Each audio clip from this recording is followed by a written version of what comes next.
Hi guys, welcome to my channel Ritanya and Pooja ముచ్చట్లు. Today recipe paneer curry.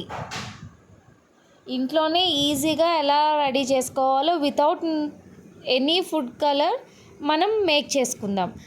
First పన్నీర్ని cubes కింద cut చేసుకొని పెట్టుకున్నాను అండ్ ఆనియన్స్ కూడా చిన్నగా చాప్ చేసి పెట్టుకున్నాను. అండ్ నెక్స్ట్ టమాటో, ధనియాలు, జీలకర్ర కూడా నేను టమాటాలోనే మిక్సీ చేసి పెట్టుకున్నాను ఆ పేస్ట్ని. అండ్ నెక్స్ట్ ప్యాన్ వేడయ్యాక మనం గీ తీసుకున్నాను, ఒక స్పూన్ నెయ్యి అండ్ నెక్స్ట్ అందులోనే చిన్న పసుపు అండ్ సాల్ట్ వేసి ఈ క్యూబ్స్గా కట్ చేసుకున్న పన్నీర్ని మనం రోస్ట్ చేసుకుంటున్నాను. అవి బ్రౌన్ కలర్లో వచ్చినంత వరకు మనం ఫ్రై చేసుకుంటాం. అలా బ్రౌన్ కలర్ వచ్చిన తర్వాత ఒక బౌల్లో వాటర్ తీసుకొని ఆ వాటర్లో ఈ ఫ్రై అయిన పన్నీర్ అంతా వేసుకుంటాం. అండ్ నెక్స్ట్ అదే ప్యాన్లో ఒక 3 స్పూన్స్ ఆఫ్ ఆయిల్ హీట్ అయిన తర్వాత ఆనియన్స్ వేసుకొని ఫ్రై చేసుకుంటాం. అండ్ నెక్స్ట్ అందులోనే ఒక spoon of ginger garlic paste కూడా వేసుకుంటాం. ఒక పచ్చిమిర్చి కూడా కట్ చేసి వేసుకున్నాను. అందులోనే ఆ వాటర్లో పన్నీర్ వేయడం వల్ల ఎంత సాఫ్ట్గా అవుతాయో, ఏంటి అంటే దీనివల్ల యూజ్ ఆ గ్రేవీ అంతా బాగా పన్నీర్కి పడుతుంది అలా వేసుకోవడం వల్ల. ఆ వాటర్ని కూడా కర్రీలో వేసేసుకుంటాను. అలాగే ఆనియన్స్ కొంచెం ఫ్రై అయ్యాక ఈ టమాటో పేస్ట్ ఉంది కదా, ఆ పేస్ట్ని కూడా ఇందులో యాడ్ చేసుకొని మంచి కలర్ వచ్చినంత వరకు ఫ్రై చేసుకుంటూ ఉన్నాను అనమాట. అది బాగా ఫ్రై అవ్వాలి, పచ్చివాసన ఏమీ లేకుండా.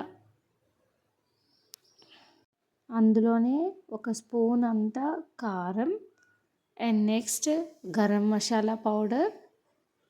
నేను ఇందులోనే ధనియాల పౌడర్ అండ్ జీలకర్ర పౌడర్ వేయడం లేదు, ఎందుకంటే నేను ఆల్రెడీ మిక్సీలోనే వేసేసుకున్నాను కనుక, పేస్ట్ వేసాను కనుక.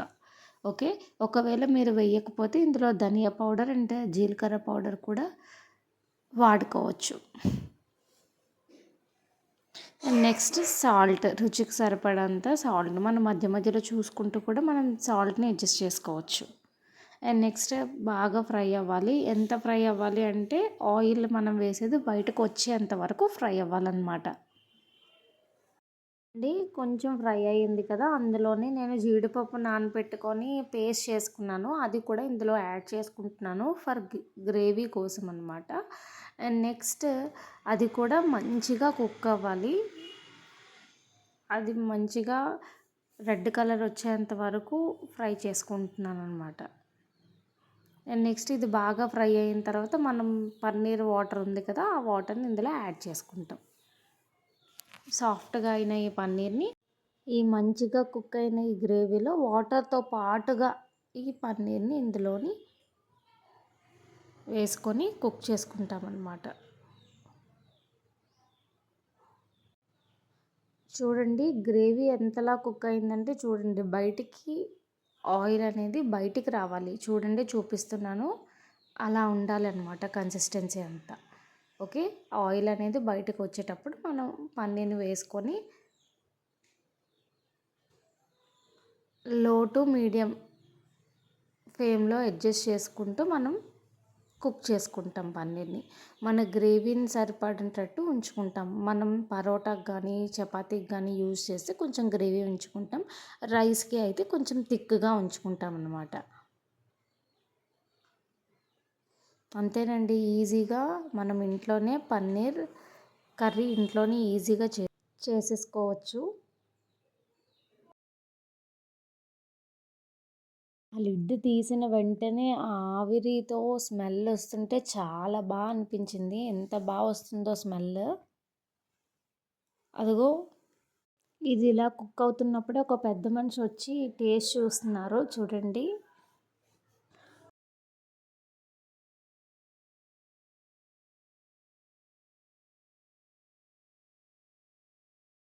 అంతేనండి, ఇందులోని కావలిస్తే మనం ఉడకబెట్టిన బంగాళదుంపని వేసుకోవచ్చు అండ్ నెక్స్ట్ కాబూలి శనగలు కాంబినేషన్గా వేసుకోవచ్చు. అవి వేసుకుంటే చాలా బాగుంటుంది కర్రీ. నేను ఒక్క పన్నీర్ కర్రీయే చూపించాను. Thank you for watching. ఇంట్లోనే ఈజీగా ఇలా కుక్ చేసుకోవచ్చు.